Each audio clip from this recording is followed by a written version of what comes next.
Matrix is designed to keep your mind occupied. Thoughts, bills, Netflix, TikTok, Instagram, entertainment. They're entertaining your mental body, your mind. Governments, they govern your mind. Because your mind is what attaches you to this physical body, these external factors.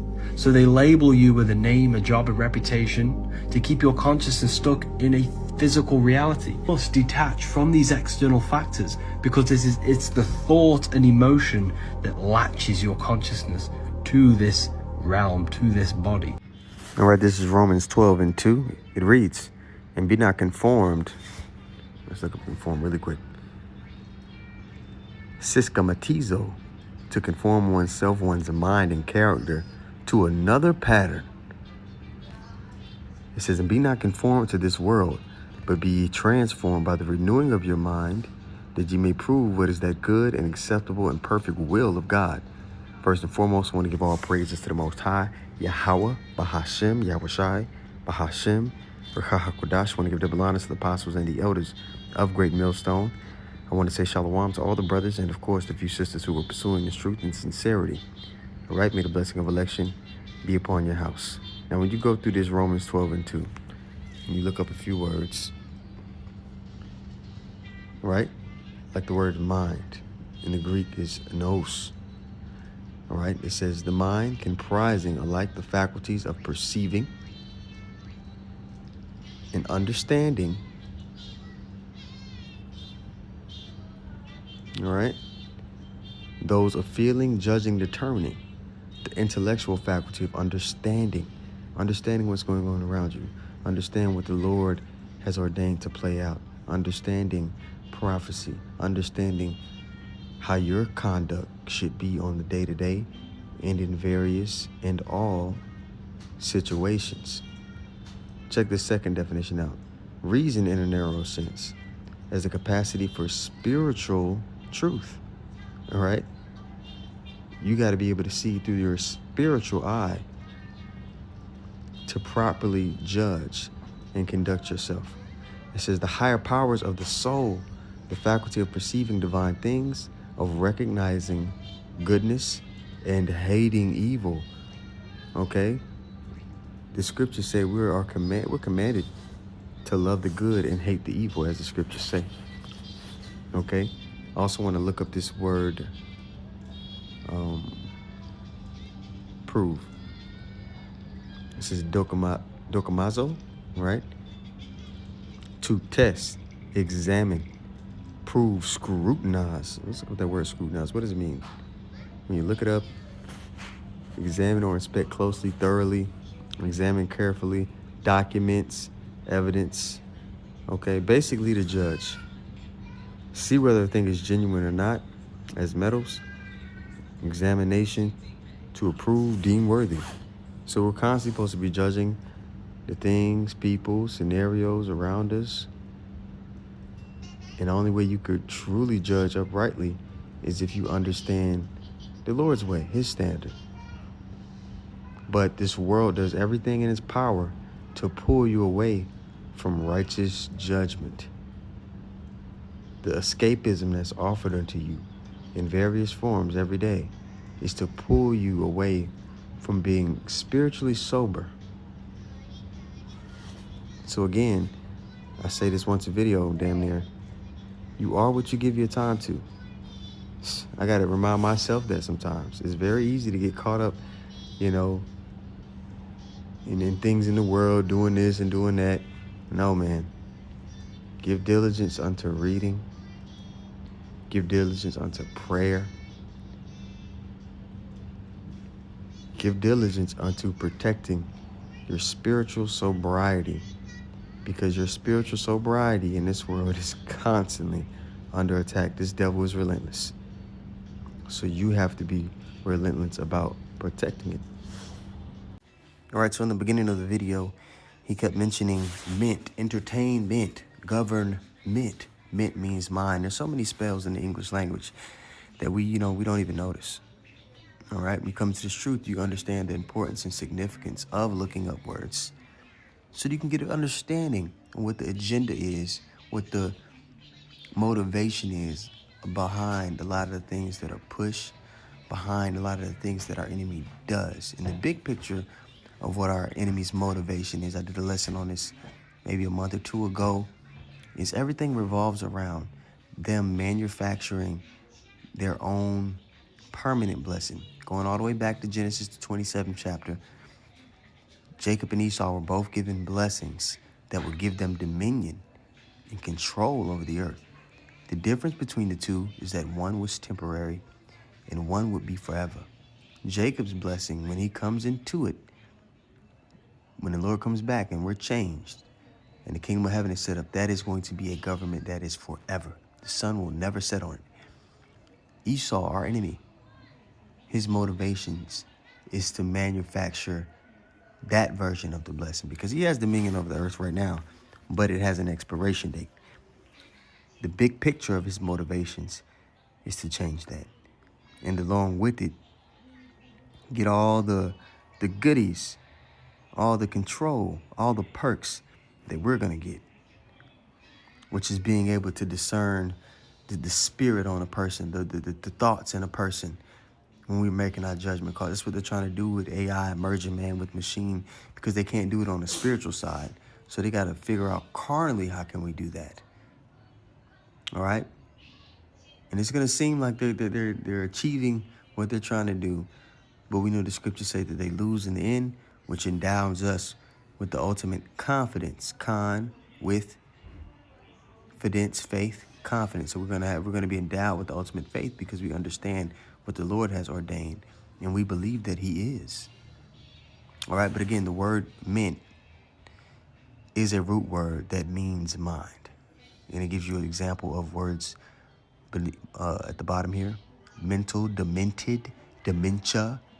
Okay? Could be used as a prefix or a suffix. Through activities that are imaginative or entertaining. It can help people temporarily relieve stress, which is what they're trying to do. They're trying to numb that pain. And anxiety and being under the curses here in Babylon. Just dealing with the infrastructure that has been set up against you as an Israelite here in America, in this society internationally. By default, you're going to be stressed. I don't care how much money you make. I don't care what social status that you have. The system is against you. The infrastructure is against you. However, escapism can become problematic if it interferes with daily life or leads to other issues, right? So, and then when it mentions examples of escapism, it says they're reading books, all right?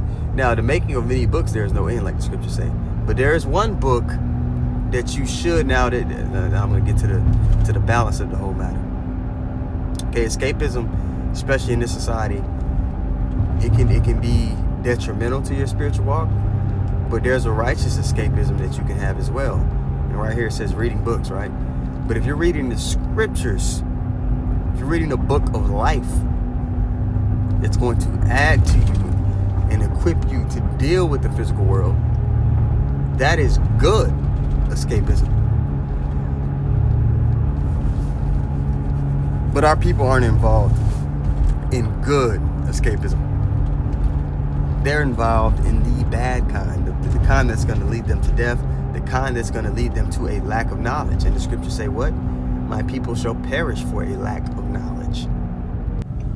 Now let's go to Psalms 119 to back up the statement I made about good escapism, right? Go to Psalms 119 and 23. Let's read that, then we're going to jump back up. Okay, we're going to read verse 23. It says, princes also did sit and speak against me. Now, in our time, the dukes of Edom, the elites, the scriptures say in Proverbs, I believe 16:4, that they sleep not unless they cause some to fall. The some they're trying to cause to fall at the end of the day is the elect of the nation of Israel. They know who their enemy is. Do you know who your enemy is? Okay. It says right here, what? Princes also did sit and speak against me. But thy servant did meditate in thy statutes. And let's read it in the NLT over here. Verse 23, it says, even princes sit against and speak, Salakia. Even princes sit and speak against me, but I will meditate on your decrees. Jump back up. All right. Right. 15. I will meditate in thy precepts and have respect. All right. To have respect for something, to regard something, is a correlation with what? Repenting. I will meditate in thy precepts and have respect unto thy ways. How do you meditate on the precepts? Well, you got to be reading them first. Verse 15 again in the NLT here on the right, it says, I will study your commandments and reflect on your ways. There it is. So there is good escapism. But again, 2/3 of our people are not participating in the good. So I want to finish off the lesson with this last precept here. All right, this is Philippians 4 and 6. Because I've been going into the fact that in the times that we're getting ready to experience, your defense mechanism, you know how many people's defense mechanism is escapism, whether it be, social media, women, alcohol, partying. Everybody, in this world that's guided by their flesh has their vices. Your vice in righteousness should be turning to the Lord, prayer, reading, keeping righteous company, if you have that opportunity. That's the defense mechanism you're going to need to win, to be of stable mind in the days to come. Philippians 4 and 6. All right, we're going to read it in the NLT as well here on the right. It says, don't worry. All right. Worry is what? Doubt. Now, should you be doubting if you truly believe in the Almighty? Do you know what Almighty means? It means all strength, all might, right? Meaning the Lord controls both sides. There's no strength that comes or that exists outside of him. He's omnipotent. He's all powerful. And his son is the bridgeway to him. So, knowing that, if you're serving that power, and the Lord never forsakes those who are walking toward him and has faith in him, all right? Knowing that, should you be doubting or worried?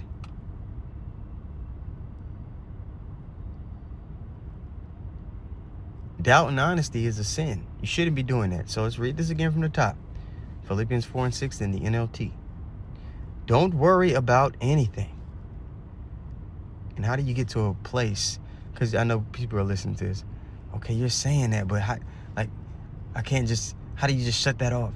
Well, it comes by reading. Faith coming by hearing the words of what? The words of God. Indulge in the righteous escapism. Philippians 4 and 6 again from the top. You keep reading it again over and over. Yep. Philippians 4 and 6 from the top. Don't worry about anything.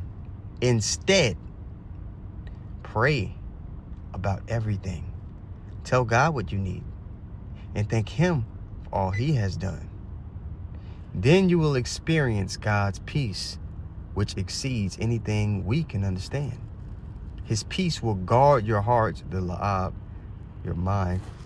Okay, no, it's not la'ab here. This is in the Greek. Let's see if it's the same word we looked up for mind earlier.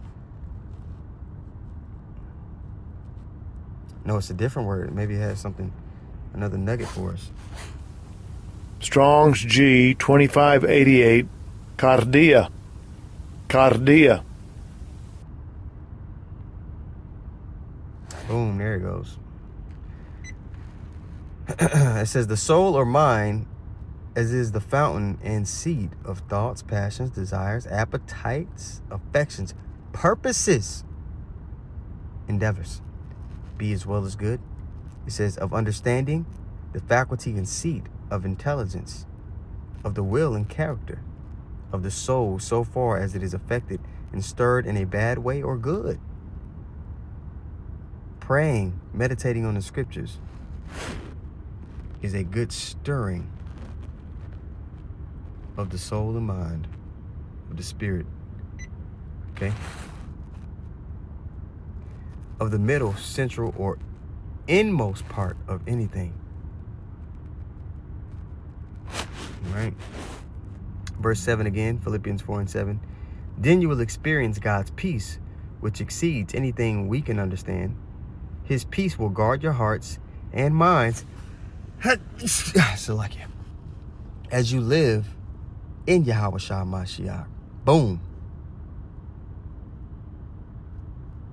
And now, dear brothers and sisters, one final thing. Fix your hearts on what is true. Okay? Not what the wine, the philosophy that this devil is pushing in the world. Fix your mind on what is true, and you're going to find the truth in these words through the prophets. Okay? We're going to speak using the Lord's words. All right? And now, dear brothers and sisters, one final thing. Fix your thoughts on what is true and honorable and right and pure and lovely and admirable. Think about things that are excellent and worthy of praise. So, Abba Ratzazah, you got something from this lesson. I want to give all praises once more to Yahweh, Bahashem, Yahushai, Bahashem, Rakah HaKodash. I want to give double honors to the apostles and the elders of Great Millstone. I want to say shalom to all the brothers and, of course, the few sisters who are pursuing this truth in sincerity. All right? May the blessing of election be upon your house. Shalom.